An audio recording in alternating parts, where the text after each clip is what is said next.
Otroci so naš največji zaklad. Pa ful fajn je, če ostanejo živi. Danes bi pa, če dovoliš, posnel en vlog, ki bo smrtno resen.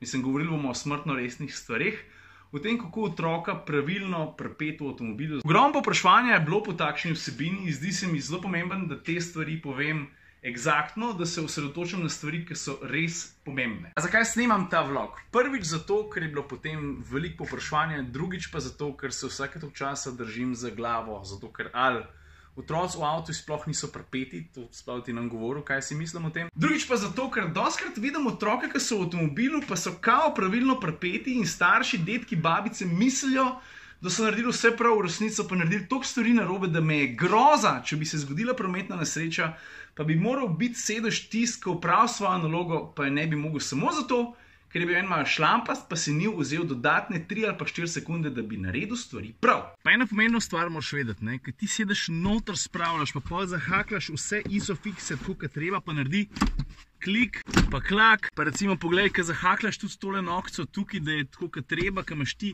vse 3 zelene lučke, ko ti sedaš prav, ok, jaz sem pripravljen, ti v tistem trenutku nisi še nič naredil. No, zdaj je pa čas za tisto daleč najbolj pomembno stvar, zato ker stari, kolikor ga je v meni lase, kolikor malih še imam po koncu, ko vidim, kako so otroci pripeti v avtih.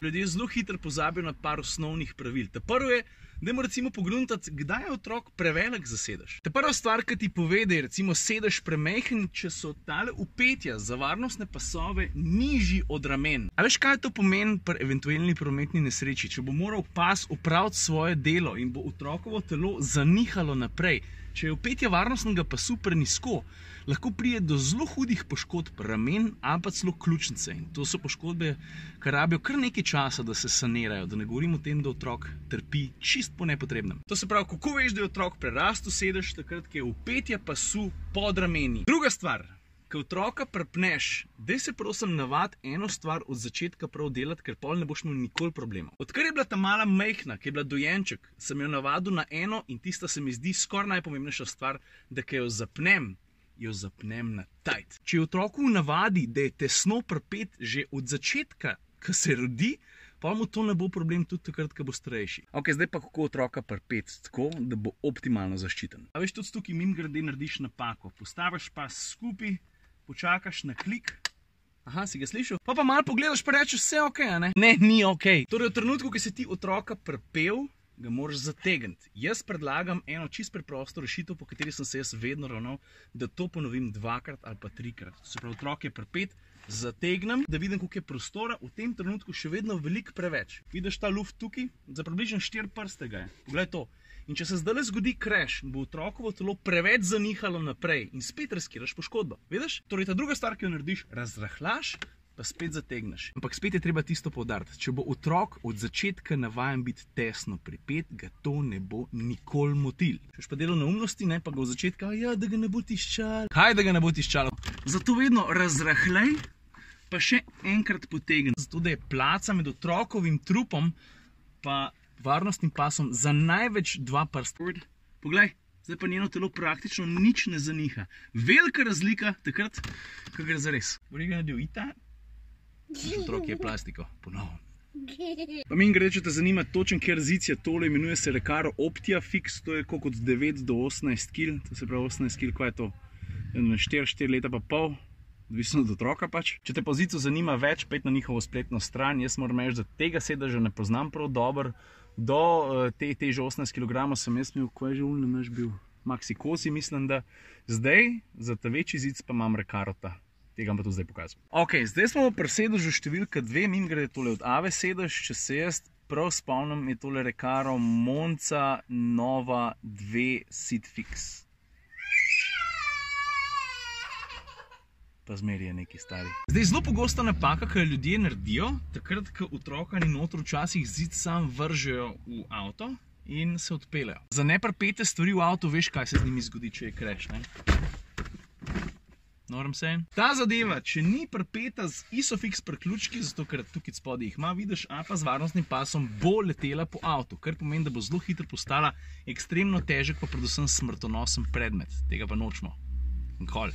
Pa preden gremo naprej, jaz bi rad odgovoril na eno zelo pogosto vprašanje. Zdaj, odkar imam ta zid, se je že dostikrat pojavil v vlogu, pa pol prekapljajo vprašanja ali na Instagramu, ali na Facebooku, ali pa na YouTubu, zakaj sem se odločil za ta zid. Zdaj, kakšnega na hard tehtnega razloga ni. Moram pa priznati, da jaz Rakarove zice že kar dobro poznam. Se spomnim, da smo še na Siolu, koliko 5, 6, 7, 8 let nazaj delali serijo nasvetnih člankov, podprti tudi z video vsebinam o tem, kako otroka pravilno pripeti, in smo takrat delali z Rakarji. Zakaj sem se odločil pa točno za tega? Eden glavnih razlogov je tudi udobje. Pena, na kateri otrok sedi, pa na katero je naslonjen, je spominska. To veliko pomeni. Druga stvar, veš kaj piše? Advanced Side Protection, če na tej strani, ki je na notru obrnjena, ne prije toliko prav, če pa kreši z boka, ne, pa na tej strani toliko bolj. Tale zadeva velja od 15 do 36 kg, kar pomeni, da zna rasti z otrokom. Moja ti rabim pokazati sem tole. Veš? Pa tudi tam, recimo, Isofix priključke, ko vsak jahač jih nima. Zdaj moraš pa paziti na eno drugo stvar. Valjda boš najdel, kje mora pas teči. To so čisto osnovne stvari, ki ti jih ne bom razlagal, pa posod na YouTubu jih najdeš. Pomembna stvar je, da kad ti otroka pripneš, da mu gre varnostni pas čez ramo, da se mu ne zajeda, lean back, honey, da se mu ne zajeda v vrat. Nikoli otroku dovoliti, da naredi tole, samo zato, da mu bo malo bolj udoben. Okay? It's a big no-go. To mimogrede delajo tudi odrasli. To ne smeš delati. Prosim, če se imaš kerat, pa te ščinkovce tukaj zadnji. Alright, get out of the car. Ščinkovce si rekel, Yes. Jaz nisem ščinkov. Nisi ščinkovc? Naslednja stvar, ki mi je bila pri tem zicu všeč, vidiš tole pumpico tukajle. A veš, s to pumpico napihuješ blazino, ki je tukajle za telbi črkami Recaro. S tem recimo tudi prilagajaš udobje za otroko, pa korigiraš njegov položaj glave konec koncev. Tukajle zadnje je pa tale gumbek, ki ga pritisneš, se ta blazina potem spusti. Poslušaj zdaj to. Pa še na svet bi rad podal, vsake toliko časa se preprosto, zaradi pač letnih časov, ne moreš izogniti temu, da otroka ne bi posadil otroški sedež z bundo. Tukaj so pravila igre zelo preprosta. Naj bo otrok v bundi v avtomobilu čim manj časa. Ok, takrat, ko se avto ogreje, ustav se, otroka slečeš. Zato, ker bunda, veš kaj je, ne? Buffer. Bunde pozim so debele, naporne in varnostni pas ne more optimalno zadržati telesa, če imaš tle kupenega lufta. Ti sam gledaj, da varnostni pas ne gre čez bundo tukaj čez ramo ali pa tukaj, ampak da res teče po vrhu ramen. To je zelo pomemben. Drugače pa bunde gor ali pa dol, a veš kaj dostikrat vidim? Da se otrok pol, ki se voz, ne, če ni pravilno pripet, pa dosti čvrsto, ker na to ni navajen, pa se staršem ne da s tem obadati, da si pol malo pas razrahla in ki je to narejen, si on pas lepo porine iz ramen dol in ima tiste paščke tukajle pa tukajle. To se pravi, da je on v easy. Sti na glavo padel, ne ga bo razkatapultiral po avtu, če se bo kaj zgodil, tega pa valjda nočemo. Pa še zadnji, zelo pomemben nasvet, jaz sem se tudi kdaj s tem boril, prosim lepo. Če otrok na zadnjem sedežu začne jokati, ne ga tolažiti tako, da med vožnjo gledaš nazaj, ga šlataš in mu govoriti, Petrček, sej bo v redu, sam še malo pa bova pri babici ali pa zelo hitro bomo v štacun. Ne tega delati, ne otrok joka, zato ker vedno lahko najdeš neko mesto ob cesti, kjer ustaviš, pa se otroku 100% posvetiš. Med vožnjo moraš ti gledati naprej, ne gledati nazaj. Tudi smrtni primeri, tudi v Sloveniji so se že zgodili, samo zato, ker oče ali pa mama nista bila pozorna, pa sta gledala otroka ali v lupinci na sopotniškem sedežu, ali pa zadnji, zato ker je pač bil mal tečen, ali pa ga je neki motil, ali pa ga je lulat. Nima veze. Bolj, da se otrok pušči, ali pa da je lačen, ali pa da se pobruha, ker to, da ti zapeleš na drug vozen pas, pa nasprot prije.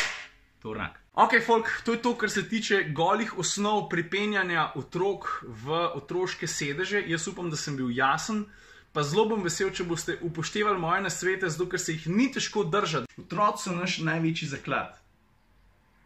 Pa ful fajn je, če ostanejo živi.